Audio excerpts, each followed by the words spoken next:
皆さんこんにちは。当チャンネルを管理しておりますガイデズンと申します。今回はビデオカメラいっぱい並んでますけども DSR370 のレンズを BMW-EX3 ですねに取り付けてみたいと思います。EX3 のキットレンズですが、前回レビューした通りかなり性能的には頑張ってはいるんですけども、操作性がちょっといまいち満足がいきませんでした。本当の放送用のレンズってプロの現場で叩き上げられた意見を参考に作られているはずなので、もっと操作性がいいんじゃないかなと勝手に、妄想を膨らませていたわけです。そんな折、市内のハードオフに DSR370 が並んでいました。これレンズとビューファインダーがついて税込み1100円です。これが思ったよりレンズのコンディションが良くて、これは買いだなと思ったわけです。この際カメラとデッキ側は使えなくてもコンディションのいい1/2分の1インチの B4 レンズが、しかも自分の目で見聞きして買えるのは相当ラッキーだったなと思います。実際にはもうちょっと粘って税込み8800円まで値下がりするのを待って買ったので、これは超お買い得でした。そもそも BMW-EX3 はレンズ交換できる XD カム EX として発売されていました。本体のマウントは EX マウントという独自のマウントです。ちょっと見てみましょう。外しますね。よいしょ。よいしょ、硬いな。よっこいしょ。こんな風なマウントになっています。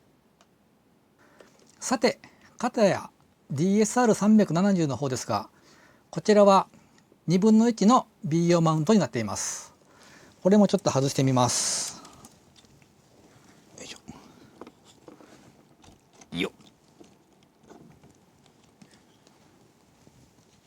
いしょ。こんな風なマウントになっています。全然違うマウント形式ですが、ソニーの公式マウントアダプターがあります。それがこちらです。フジノン製の ACM18 というマウントアダプターです。マウント形状を変換するとともに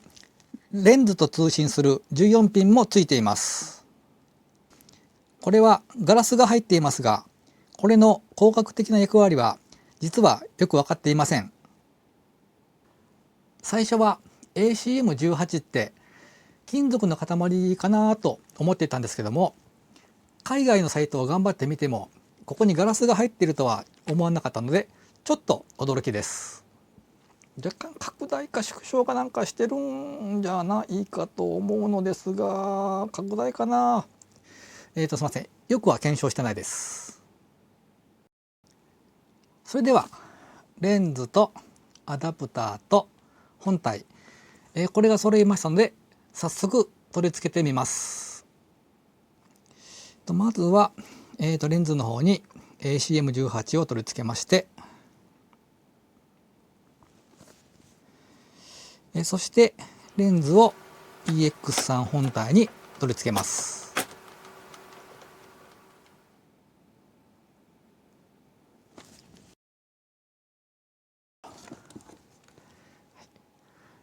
こういう感じで取り付けてみました。超いかついですよね。それでは早速使っていきたいと思います。この辺のですね、ボタン周りからちょっと検証していきたいと思います。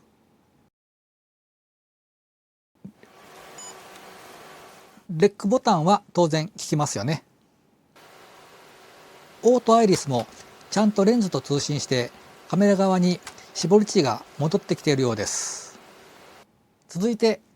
レンズのサーボの部分ですね。これがものすごくいいんです。キットレンズと違って切り替えのノッチが大きくてすごく操作しやすいです。ファインダーを覗きながらでも軽く操作することができます。EX さんのキットレンズは古いせいもあると思いますが、ノッチが硬くてたまらなかったのが解決されているので、これは嬉しいです。続いてサーボズームを見ていきます。で、速いズームっていうのはできるんだろうなというのは、想像がつくので、興味があるものすごくゆっくりとしたズーム、サーボズームを検証してみたいと思います。一番遅いと思われる速さでこのぐらいゆっくりとサーボズームすることができます。単に小型化するのではなく、大きめのしっかりとしたサーボのパーツを使っているんだなと思います。さすが放送用です。レンズ上はリターンスイッチになっていますが、このボタンを押すとどうなるのでしょうか。ちょっと押してみます。ラストプレビューとして動作するようです。このボタンが拡大ですね、フォーカスエクスパンドとして割り当てられていたらもう言うことなかったのですが、これは些細な違いです。なお、このレンズはそもそもオートフォーカスの機能がありません。完全なマニュアルフォーカスです。NX100 でもマニュアルフォーカスばかり使っているので全く問題がありません。引き続きレンズの操作性を見ていきたいと思いますが、ここで興味があるのが、ズームとかですね、フォーカスとかのリングがありますが、このリングが重いのかそれとも軽いのかということです。ハードオフで並んでる時点で、見てはおいたんですけども、状態がいいとはいえ昔のレンズなので、この状態が正しいのかどうか、本来は重いのか本来は軽いのかというのは分かりませんでした。それを確認する機会が一度だけあったので確認してまいりました。どこで確認してきたかというと、なんと地元の NHK の体験会です。係の人にお願いしてサーボズームを切った状態で触らせてもらいましたが、ズームもフォーカスもこれスカスカなんじゃないかなと思うぐらい軽かったのを確認しています。どのくらい軽いかというのをどうお伝えしたらいいのかなと悩んだのですが、一つこれですね、シャーペンの芯でつついて、リングが回るかどうかというので、結果を見てみていただきたいと思います。ではやってみます。フォーカスリングを操作していますけども、シャーペンの芯でも十分操作ができるぐらい軽いです。ズームリングも同様に軽いです。これだけズームリングが軽いとガチョーンもできるわけです。じゃあちょっとやってみますね。ガチョーンガチョーン。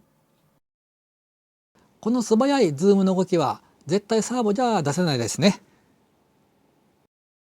ズームついでにズームリモコンについても説明したいと思います。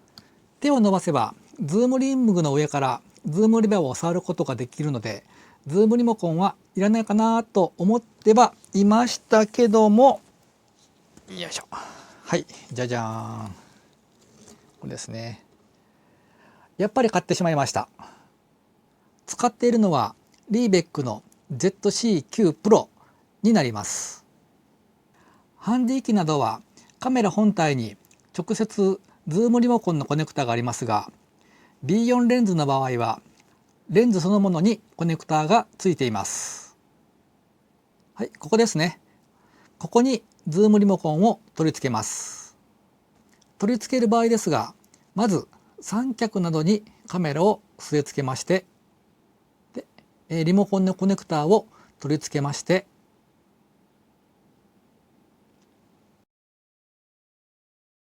リモコン本体をパン棒に取り付けまして、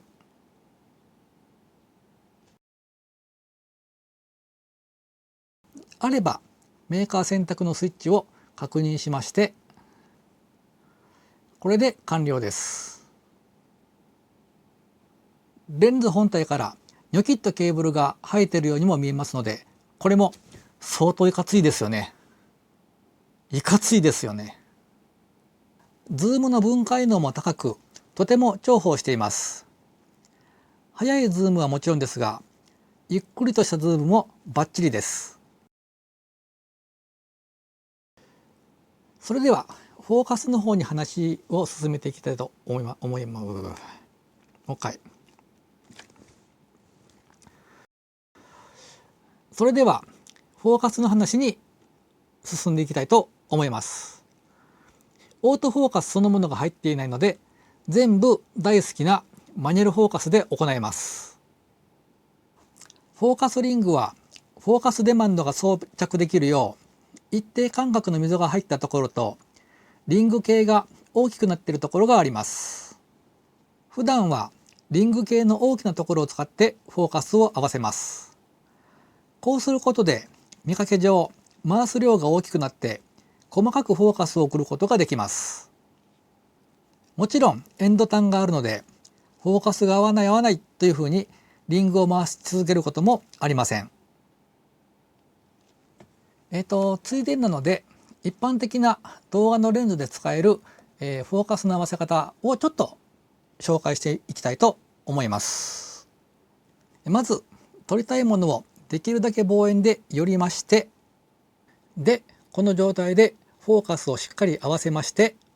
撮りたい画角まで引いて撮る。これは止まっているものをじっくりと撮りたい時に有効な方法だと思います。ただしなんですけども、これは動画用に作られたレンズでフランジバック調整というものができていることが前提となります。フランジバック調整って知らない人や最近カメラはよくできているので意識してない方っていうのも結構たくさんいらっしゃるかと思いますので、軽く説明したいと思います。よいしょ。今回 B4 レンズをつけておるんですけども、カメラでレンズマウント変換するやつでレンズというふうにですね、さまざまなパーツが組み合わされて、くっついてるんですけども、外部の温度により微妙にですね、膨張や収縮ですね、金属の塊なんで、膨張や収縮を繰り返しているようです。その誤差をレンズ側で吸収して、一番いいベストな状態で使えるようにするのがフランジバック調整と呼ばれる作業になります。このレンズではここのネジを緩めて調整することになりますが、動かしてみるとレンズの白玉が結構動いているのがわかるかと思います。こちらがフランジバック未調整の映像です。寄ってる時はピントは合いますが、引いたらボケボケになってしまいます。フランジバックを調整すれば寄ってる時も引いた時もピントがピシッと合った状態になります。さて、まだまだ説明したいことはありますけども、今回は一旦ここら辺で締めたいと思います。ものとしてはご覧の通り、とても勇ましくいかつい感じがしますよね。レンズの口径も 82mm で大きい上、角型のフードがついています。これで音声さんがつけば本物の放送局の人のように見えるかもしれません。テレビ局ごっこという観点からいけば、いかにもというカメラといかにもというレンズでいかにもという操作をして撮影ができるので、ある意味では夢の終着地点、ごっこ遊びをする道具としては完成した形になります。時間をかけてじっくりと中古品を集めることができたので、サラリーマンのおじさんでも揃えることができました。